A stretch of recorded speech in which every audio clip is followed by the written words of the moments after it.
मुझे बहुत दुख हुआ। अरविंद केजरीवाल जैसे आदमी मेरे साथ काम करता था और शराब के बारे में हम लोग आवाज़ उठाया था। आज वो शराब नीति बना रहा है।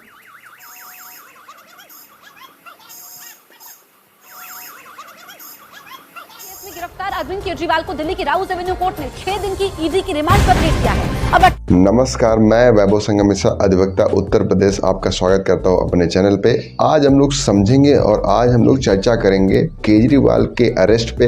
क्या केजरीवाल जी अरेस्ट हो सकते हैं? अब अरेस्ट होने का मतलब ये मैं कह रहा हूँ कि क्या कोई सीएम, क्या कोई पीएम अरेस्ट हो सकता है? क्या कोई सीएम, क्या कोई पीएम एक सम्मन को रिफ्यूज़ कर सकता है?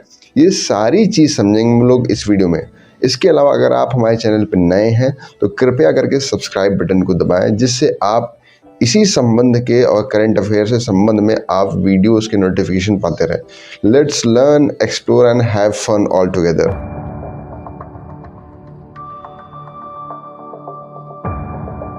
आम आदमी पार्टी का ये मानना है कि हमारा देश करप्शन फ्री होना चाहिए। आम आदमी पार्टी का ये मानना है कि हमारे देश में करप्शन एक प्रकार की डिजीज है। बट आम आदमी पार्टी के दो मेजर नेता मनीष सिसोदिया जी, साथ ही साथ संजय सिंह। मनीष सिसोदिया और फिलहाल में वो डेप्यूटी चीफ मिनिस्टर हैं दिल्ली के। अब मनीष सिसोदिया जी साथ ही साथ संजय सिंह 3 मेजर मुकदमों में अरेस्ट हैं, जेल में अभी फिलहाल में। उनको जेल हुई है अभी इस मौजूदा समय में। अब उनको जेल हुई है प्रिवेंशन ऑफ मनी लॉन्ड्रिंग में। एक साधारण शब्द में समझे तो पैसे की धांधली में। साथ ही साथ डेली एक्सरसाइज पॉलिसी में स्कैम जो हुआ उसमें, लीकर पॉलिसी स्कैम हुआ उसमें। अब इन लोगों को प्रॉपरली इन लोगों को नामजद किया गया मुकदमे में, मतलब संजय सिंह को और मनीष सिसोदिया को इतने बड़े स्कैम और स्कैंडल में। अब इतना बड़ा स्कैम और स्कैंडल मैं इसलिए बोल रहा हूँ क्योंकि इसमें 100 करोड़ का स्कैंडल है। साथ ही साथ इसी स्कैंडल के थ्रू 45 करोड़ का ऐसा इन्फोर्समेंट डायरेक्टरेट द्वारा कहा जाता है, ईडी के द्वारा कहा जाता है कि जब इन लोगों का कैंपेन चल रहा था इलेक्शन का, उसी दौरान में इन्होंने प्राइवेट कंपनी से 45 करोड़ का अमाउंट लिया था अपने इलेक्शन कैंपेन को जमाने के लिए। तो उस केस में deputy chief minister Delhi Manish Sisodia arrest हुए, फिर सब्सिक्वेंटली उनको जेल हो गई। उसी केस में संजय सिंह अरेस्ट हुए, फिर सब्सिक्वेंटली जेल हो गई। और उसी केस में पिछले 2 महीने से माननीय चीफ मिनिस्टर दिल्ली को समन भेजा जा रहा था। समन का मतलब होता है कि एक नोटिस भेजा जा रहा था कि अगर आपको इसके संबंध में कोई भी जानकारी लग रही है तो आप आके हमको बताइए, क्योंकि हमको एज एनफोर्समेंट डायरेक्टर ये लगता है कि आप भी इस चीज में इन्वॉल्व होंगे, क्योंकि आप एक बड़े नेता हैं और आपके छोटे नेता इतने बड़े स्कैंडल किए हुए हैं, तो ये सेल्फ प्रिज्यूम्ड है कि आपका इसमें 100% इन्वॉल्वमेंट होगा। तो इसी पर्पस से इन्फोर्समेंट डायरेक्टरेट उनको 10 समन भेजा लगातार, मतलब 1 2 3 4 5 6 7 8 9 10 समन भेजा। और दसों समन में माननीय केजरीवाल जी ने ये जरूरी नहीं समझा कि मुझे ईडी के सामने पेश होना चाहिए, मुझे इन्फोर्समेंट डायरेक्टर को कुछ जवाब देना चाहिए। उन्होंने सारे समन्स को रिफ्यूज किया।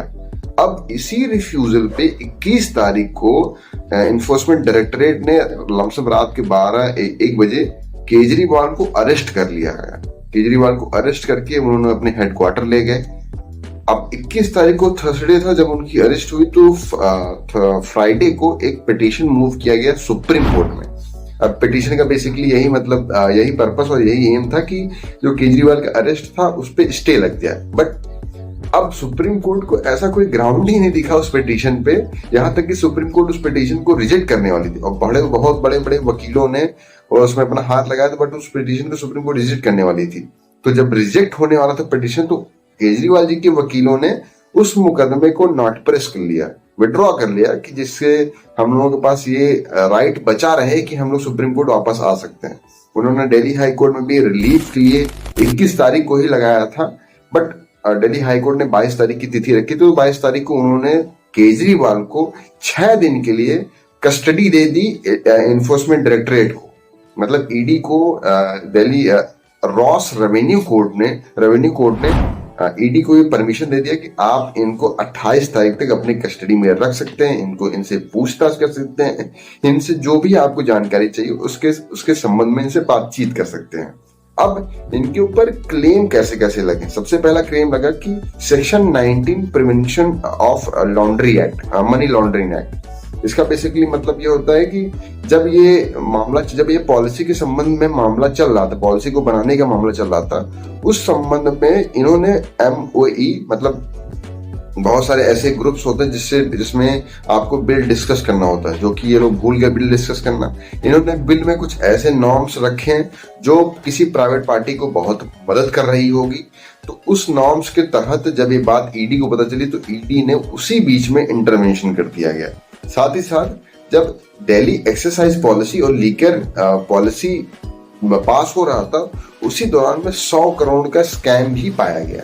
100 करोड़ के साथ साथ 45 करोड़ का फंड भी पाया गया आम आदमी पार्टी में, जो डाइल्यूट और जो यूटिलाइज हुआ था इलेक्शन कैंपेन में। तो इन्हीं सबको ग्राउंड और प्राइमा फेसी बनाते हुए ईडी ने 2 आदमी को अरेस्ट कर लिया और तीसरे आदमी को बुला रहे थे कि आप इस मैटर को कोऑपरेट करो। बट जैसा कि अरविंद केजरीवाल जी ने कोऑपरेट नहीं किया तो उनको अरेस्ट कर लिया गया, उनको 6 दिन की कस्टडी में भी भेज दिया गया। अब मैंने आपको शुरुआत वीडियो में बताया था क्या पीएम और सीएम के पास कोई ऐसी इम्यूनिटी है जिसके तहत उनका अरेस्ट हो सकता है। तो मैं आपको बता दूं, हमारे संविधान में ऐसी कोई संवैधानिक प्रोटेक्शन नहीं दी गई है सीएम और पीएम के लिए, मतलब लॉ मेकर्स के लिए, जो कि पार्लियामेंट में बैठते हो, कि जो लॉ बनाते हैं, उनके लिए कोई भी प्रोटेक्शन नहीं दिया गया है। और प्रोटेक्शन तो कतई नहीं दिया गया है ब्राइबरी और करप्शन की केसेस में। मैं प्रोटेक्शन की बात करूं तो हमारे माननीय महामहिम प्रेसिडेंट जी, माननीय महामहिम गवर्नर ऑफ द स्टेट को ये पावर दिया गया है और उनको प्रोटेक्शन दिया गया संवैधानिक कि आप किसी भी क्रिमिनल सिविल मुकदमे में कोर्ट ऑफ लॉ में आंसरेबल नहीं होंगे, चाहे जितना बड़ा मुकदमा हो। अगर वो ऑफिस में है या फिर ऑफिस के बाहर भी है, ऑफिस इन द सेंस कि मतलब वो प्रेसिडेंट और गवर्नर की पोस्ट को अनुसूचित कर रहे हैं, उस दौरान में उनके नाम पे कोई मुकदमा तो वो कोर्ट में आंसरेबल नहीं होंगे।